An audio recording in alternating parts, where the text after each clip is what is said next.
कहा जाता है कोतमा गांव में आज भी उड़ने वाली चुड़ैल का राज है। वहां आए दिन चुड़ैल का वास रहता है। पूरे गांव में दहशत रहती है। कोई भी अपने घर से शाम के बाद बाहर नहीं निकलता है। एक दिन की बात है, मुखिया एक बड़ी पार्टी से अपने बच्चों के साथ घर आ रहा था कि तभी उनकी नजर एक उड़ती हुई चुड़ैल पर पड़ती है। पापा पापा देखो, ऊपर कोई उड़ रहा है। टीनू का भाई जोर से चिल्लाते हुए बोलता है। तभी मुखिया की पत्नी की नजर उस चुड़ैल पर पड़ती है और वो कार की खिड़की बंद कर देती है। सुनसान रोड पर गाड़ी धीरे धीरे आगे बढ़ रही थी। तभी अचानक रोड पर कोई लेटा हुआ मिलता है। मुखिया उससे पूछता है, अरे भाई क्या हुआ, गाड़ी क्यों रोक दी है? जल्दी करो यार, बच्चे डर रहे हैं, जल्दी घर जाना है। सर आगे कोई सड़क पर लेटा हुआ है, पता नहीं कौन है। हॉर्न बजाने के बाद भी हिल नहीं रहा। ड्राइवर गाड़ी से उतरकर देखने जाता है। जैसे ही वो उसे देखने जाता है, चुड़ैल हवा में उड़ने लगती है और जोर जोर से हंसने लगती है। उसकी आवाज से बच्चे बहुत डर जाते हैं और चिल्लाने लगते हैं। चुड़ैल की नजर बच्चों के ऊपर पड़ती है। तभी वो पीछे से जाकर गाड़ी को हवा में उड़ा देती है। चुड़ैल जोर से हंसते हुए, मजा आएगा, अब झूला झूलते रहो, मैं चली। इतना कहकर चुड़ैल आगे चली जाती है। दूर जाकर चुड़ैल चुटकी बजाते ही गाड़ी को नीचे गिरा देती है और गाड़ी जल जाती है। चुड़ैल अपने नए शिकार पर निकलती है। उड़ते उड़ते वो थक जाती है और जमीन पर आ जाती है। पर उस चुड़ैल के पैर नहीं थे तो वो जमीन पर चल नहीं सकती थी। उसे दूर से साइकिल पर एक आदमी आते हुए नजर आता है। वो पेड़ के पीछे छुपकर उसका इंतजार करती है। जैसे ही वो उसके पास आता है, धप्पा। देखो देखो मैं आ गई। चलो चलो अब तुम मुझे अपना शरीर दे दो और भगवान को प्यारे हो जाओ। अरे भाई तुम कौन हो और मेरा शरीर क्यों मांग रही हो? तुमको दिखता नहीं है क्या? मैं चुड़ैल हूँ, चुड़ैल, उड़ने वाली चुड़ैल। हाँ भाई जानता हूँ, पर तुम मेरे पीछे क्यों पड़ी हो? मैंने तुम्हारा क्या बिगाड़ा है? बिगाड़ा तो कुछ नहीं है, पर बात ऐसी है कि मैं बहुत थक गई हूँ उड़ते उड़ते। अब मुझे चलना है, तो चलने के लिए पैर तो चाहिए ना। बोलो, अब वो मेरे पास तो है नहीं, तो तुम दे दो बदले में। क्या पैर नहीं है? अरे बाप रे, बदले में क्या? मौत। चलो चलो, अब बहुत मजाक हो गया। चुड़ैल उस आदमी को मार देती है और उसके पैरों को काटकर अपने शरीर में जोड़ लेती है। अब चुड़ैल चलते चलते एक गांव में पहुंचती है। लगता है कोई गांव आ गया है। चलो सही है, यहाँ पेट भर नाश्ता करती हूँ, फिर आगे बढ़ूंगी। पहले यहाँ का मजा तो ले लूं। चुड़ैल गांव में जाती है। उसे बहुत सारे लोग दिखते हैं। तभी चुड़ैल किसी आदमी को रोक कर पूछती है, सुनो जरा, ये क्या हो रहा है? आदमी उसे देखकर हैरान हो जाता है और चिल्लाते हुए बेहोश हो जाता है। चुड़ैल वहाँ से भाग जाती है। भागते भागते चुड़ैल कहती है, अरे एक मिनट, मैं क्यों भाग रही हूँ?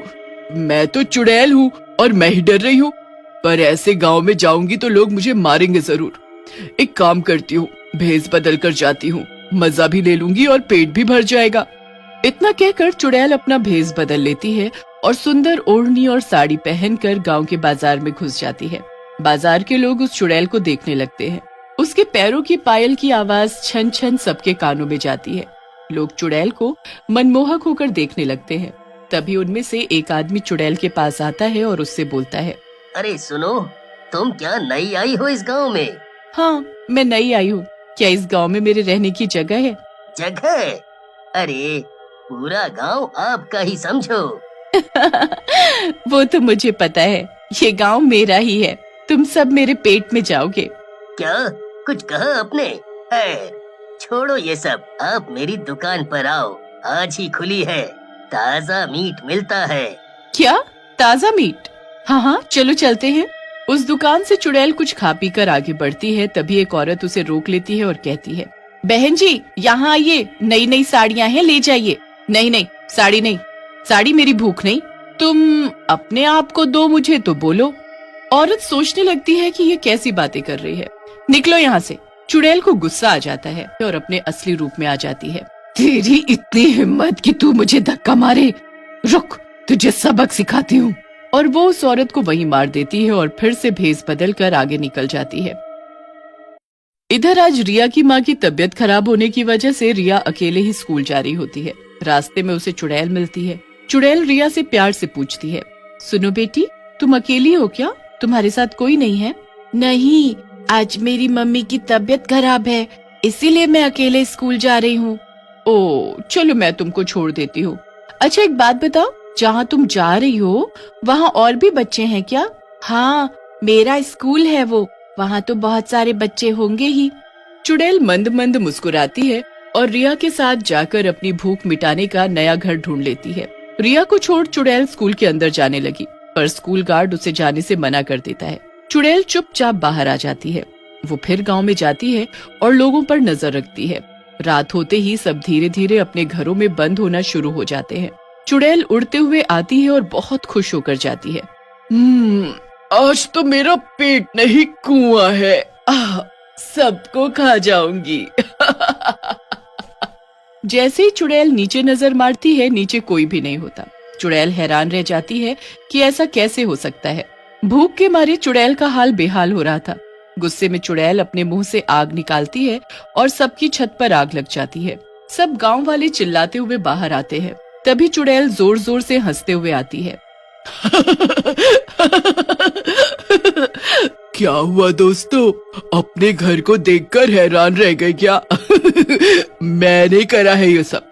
गुस्से में गांव वाले चुड़ैल पर पत्थर फेंकने लगते हैं।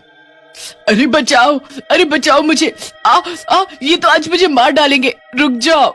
चुड़ैल को गुस्सा आ जाता है और चारों तरफ जोर से बारिश होने लगती है। अब बोलो, अब रोक कर दिखाओ मुझे। मैं चाहूँ तो तुम सबको एक बार में खा सकती हूँ, पर नहीं खाऊंगी, क्योंकि एक बार में खा लूंगी तो बाकी दिन क्या करूंगी? इतना कहकर चुड़ैल गायब हो जाती है। सभी गांव वाले चुड़ैल का आतंक देखकर डर गए थे। उसी रात मुखिया के घर। अरे ऐसा कब तक चलेगा? कब तक हम लोग अपने घरों में बंद रहेंगे?